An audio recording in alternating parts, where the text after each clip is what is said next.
नमस्कार दोस्तों, growth capital channel में आपका स्वागत है। पूरी दुनिया भर के मार्केट इस समय डरे हुए हैं, सहमे हुए हैं और मिडिल ईस्ट में तनाव है दोस्तों। और ये जो मिडिल ईस्ट में तनाव है, इससे क्रूड का प्राइस जो है वो उबल रहा है। काफी लंबे समय के बाद क्रूड के प्राइस में बड़ी तेजी देखी जा रही है। बहुत सारी बातें इस वीडियो में हम करने वाले हैं। वीडियो अच्छा लगे तो लाइक, शेयर, सब्सक्राइब, और जो लोग मेरे टेलीग्राम ग्रुप से जुड़ना चाहते हैं, डिस्क्रिप्शन बॉक्स में जाके जुड़ सकते हैं। किसी प्रकार से यहाँ पर कोई बाय सेल रिकमेंडेशन नहीं है, मगर याद रखिएगा, खबरें आपके पास होना बहुत जरूरी है। ये वो समय है दोस्तों जब न्यूज के ऊपर मार्केट रिएक्ट करता है, और अगर आपके पास न्यूज नहीं है तो आप समझ ही नहीं पाओगे पल में मार्केट को क्या हो गया। और जब पल में मार्केट को कुछ हो जाएगा तो कैंडल रेड बनेगा दोस्तों या ग्रीन बनेगा, ये न्यूज ही बता सकती है। तो न्यूज के लिए डिस्क्रिप्शन बॉक्स में जाइए, टेलीग्राम से जुड़िए फ्री ऑफ कॉस्ट, और खबरों में बने रहिए। तो वीडियो की शुरुआत करते हैं दोस्तों। सबसे पहले कल के मार्केट अमेरिका में कैसे रहे दोस्तों, और ये जो अमेरिका में बड़ी गिरावट आई है इसके ऊपर चलते हैं। तो स्क्रीन के ऊपर इस समय आपके अमेरिकी मार्केट आ चुका है, और ये जो अमेरिका के अंदर बड़ी गिरावट हमें देखने को मिल रही है। डाउ जोन्स करीब करीब 769 पॉइंट 769 पॉइंट नीचे चला गया। गजब की गिरावट। स्मॉल कैप इंडेक्स की बात करूं तो गजब से 2.25% के आसपास स्मॉल कैप इंडेक्स, और नेस्डेक की बात करूं तो दोस्तों 255 पॉइंट। और वहीं अगर हम बात करें विक्स, उछल कर आ गया 15%। विक्स उछल गया। ये बताता है वॉलेटिलिटी कितनी ज्यादा है। देखिए दोस्तों, युद्ध तो हो रहा है, सबको पता है, लड़ाई तो चल रही है, मगर क्या लगता है आपको ये युद्ध 2 दिन, 3 दिन, 5 दिन, कितने दिन चलेगा? एक चीज आपको समझ लेनी चाहिए, जितनी जल्दी इस बार ईरान ने जवाब दिया है इसराइल का, इसराइल को भी समझ में आ गया है कि ये कोई हूती नहीं है, हमास नहीं है, या प्रॉक्सी वॉर नहीं है। दो कंट्रियों के बीच लड़ाई हो चुकी है। अगर आप इसराइल को बहुत ज्यादा मजबूत समझते हैं तो आपको ईरान को भी बहुत कम नहीं आंकना चाहिए। वो एक कंट्री है जिसके पास इस समय न्यूक्लियर पावर की तरफ कदम बढ़ा चुकी है। बन गया नहीं बना है वो तो खैर समय बताएगा, मगर कल ईरान ने जवाबी कार्रवाई की। देखिए, 2 दिन पहले इसराइल ने हमला किया, मतलब एक दिन पहले इसराइल ने हमला किया सुबह उठते ही मॉर्निंग में, और शाम को इसराइल ने जवाब दे दिया। और ईरान ने जवाब दे दिया। इसराइल ने एक दिन पहले हमला किया और शाम को ईरान ने जवाब दे दिया।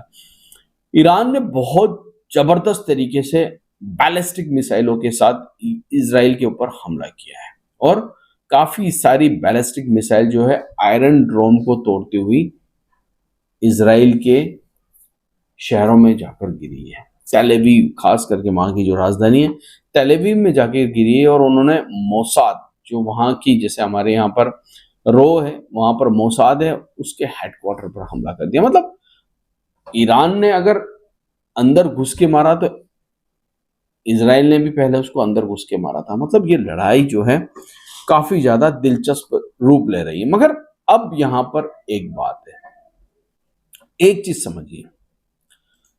पहले हम देख रहे थे प्रॉक्सी वॉर चल रहा था, हमास को खत्म कर दिया गया। प्रॉक्सी वॉर चल रहा था हुती के साथ, प्रॉक्सी वॉर और भी चीजों के साथ चल रहा था। ये जितनी भी प्रॉक्सीज बनाई गई है ये ईरान की बनाई हुई है। अभी यहां पर युद्ध के अंदर मेन एंट्री होना बाकी है अमेरिका की। अमेरिका इस समय ये कह रहा है कि मेरा कोई हाथ नहीं है, जबकि रिपोर्ट ये बता रही है, देखिए मैं पॉलिटिकली नहीं जाना चाह रहा हूं, मगर जबकि रिपोर्ट ये बता रही है कि इन सब के पीछे कहीं ना कहीं अमेरिका है दोस्तों। अब यहां पर हम बात करते हैं कि समझौता कितने दिनों में होने वाला है। मेन मुद्दे की बात, बाजार किस पर रिएक्ट करेगा? मार्केट रिएक्ट करेगा जैसे ही न्यूज आती है सीज फायर, और मार्केट रिएक्ट कर जाएगा। इंडिया में ऐसा ही हुआ था। तो अब यहां पर जो सबसे बड़ी मीटिंग चल रही थी ईरान और अमेरिका के बीच में, किस चीज को लेकर? न्यूक्लियर डील को लेकर। वो तो फिलहाल के लिए बंद कर दी गई, ईरान ने मना कर दिया बात करने से। अब लास्ट दौर की बातचीत थी। अब क्या है, अब ये दो जो कंट्रियां लड़ रही है, इससे ग्लोबल क्राइसिस और महंगाई बढ़ सकती है, क्योंकि क्रूड सबसे इंटरेस्टिंग चीज है दोस्तों, क्रूड। और कमोडिटी की रेट में काफी जबरदस्त तरीके से हमें उछाल देखने को मिल रहा है। और ये जो उछाल है ये जो उछाल आप लोगों को देखने को मिल रहा है, ये दोस्तों पूरी दुनिया की इकोनॉमी को हिलाने की ताकत रखता है। कोई भी देश नहीं चाहेगा कि ये लड़ाई हो। रशिया ऑलरेडी पहल कर चुका है कि मैं इन दोनों देशों के बीच में सुलह कराना चाहता हूं। फिर धीरे से अमेरिका भी आ जाएगा, और आपको पता ही है अमेरिका की दुखती हुई अमेरिका जो है हर देश की दुखती हुई रग जो है ना अपने पास रखता है। उन्होंने रिसेंटली आपको बता ही दिया दो देशों में किस प्रकार से वो समझौता करवा सकते हैं। मुझे लगता है ये युद्ध ज्यादा दिन नहीं चलेगा। ठीक है, मार्केट कल अमेरिका को देखते हुए हो सकता है जो ये रिकवरी हुई है फिर से एक गिरावट में बदल जाए, मगर ये युद्ध अब ज्यादा दिन नहीं चलेगा। अब देखिए नॉइस बहुत सारी सुनाई देगी आपको, आवाजें बहुत सारी आएगी, बहुत सारे लोग कहेंगे अब ये हो जाएगा, अब वो हो जाएगा, अब महामंदी आ जाएगी, अब ऐसा हो जाएगा, अब निफ्टी 20,000 का हो जाएगा, अब निफ्टी 18,000 का हो जाएगा, अब निफ्टी डूब जाएगा। कई सारे लोग तो ये कह देंगे कि बाजार ही बंद हो जाएगा, मगर होगा कुछ नहीं। हमने रशिया यूक्रेन भी देखा है, 3 साल 3 महीने 19 दिन हो गए। आज 3 साल 3 महीने 19 दिन हो गए रशिया यूक्रेन की लड़ाई को चलते हुए, और वो लड़ाई अभी भी जारी है। मार्केट उस चीज को भूल चुका है। इंडिया पाकिस्तान रिसेंटली आपको पता है 2-3 दिन में खेल खत्म हो गया। ये लड़ाई भी 2-3 दिन में खत्म हो जाएगी, भूल जाएंगे लोग, ये लड़ते रहेंगे, मगर मार्केट आगे निकल जाएगा। इसलिए अगर बाजार नीचे आता है दोस्तों, तो ये 2025 में एक आखिरी मौका दे सकता है। देखिए मैंने तब भी आपसे कहा था, इस लेवल के आसपास भी मैंने आपसे कहा था कि अगर मार्केट यहाँ आता है 2025 में आखिरी मौका होगा। वो मौका आप देख लीजिए, जून का मंथ चल रहा है, मौका निकल चुका है आपके हाथ से। मार्केट यहाँ से कहाँ चला गया।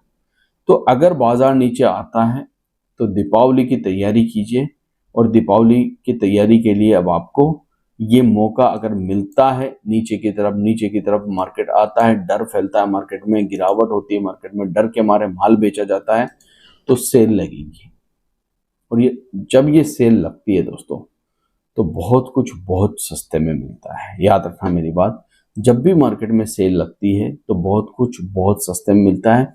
जिन कंपनियों को आप कभी ऊंचाई पर देख रहे थे वो धड़ाम से नीचे आ जाती है। रिसेंटली बाजार का बादशाह आपने देखा ही है 2 दिन में क्या हुआ है वहां पर। तो गिरावट का एक फायदा हम ले सकते हैं। लेवल्स वगैरह आपको सब कुछ जो है वो मैं रोज बताता हूं निफ्टी के, और निफ्टी के लेवल के अनुसार अगर आप चलेंगे तो मार्केट को पकड़ लेंगे दोस्तों। अभी भी हमारे पास इंपॉर्टेंट लेवल जो है वो यही है 24,450। एक बड़ा लेवल था जिसको तोड़कर नीचे निफ्टी गया था, वो था 24,600। 24,450 24,600 के बीच में कोई बड़ा गैप तो नहीं है, मगर निफ्टी इस लेवल पर कई बार आया है दोस्तों। अगर आप देखेंगे तो कई बार यहाँ पर टच करके टच एंड गो हुआ है, और ये जो टच एंड गो हुआ है ये दिखाता है कि 24,400 बहुत इंपॉर्टेंट लेवल है। तो अमेरिका बहुत जल्दी आ जाएगा मैदान के अंदर, रशिया बहुत जल्दी आ जाएगा मैदान के अंदर, और ये लाइट ठंडी भी पड़ जाएगी। आप किसी भी समय सुन लेंगे कि दोनों के बीच में सुलह हो गई, सीज फायर हो गया, अब धीरे धीरे स्थिति संभल रही है, और ये चीजें आगे भी चलेगी स्टॉक मार्केट में। आज ये 2 देश लड़ा है, कल 2 देश और कोई लड़ा जाएंगे। किसको पता था इंडिया पाकिस्तान युद्ध हो जाएगा, नहीं पता था, हुआ 2 दिन में समाप्त हुआ। तो ये चीजें बोलते हैं ना एक्स्ट्रा ऑर्डिनरी है, मतलब आपकी सोच से परे है, ये कभी भी मार्केट में आ सकती है।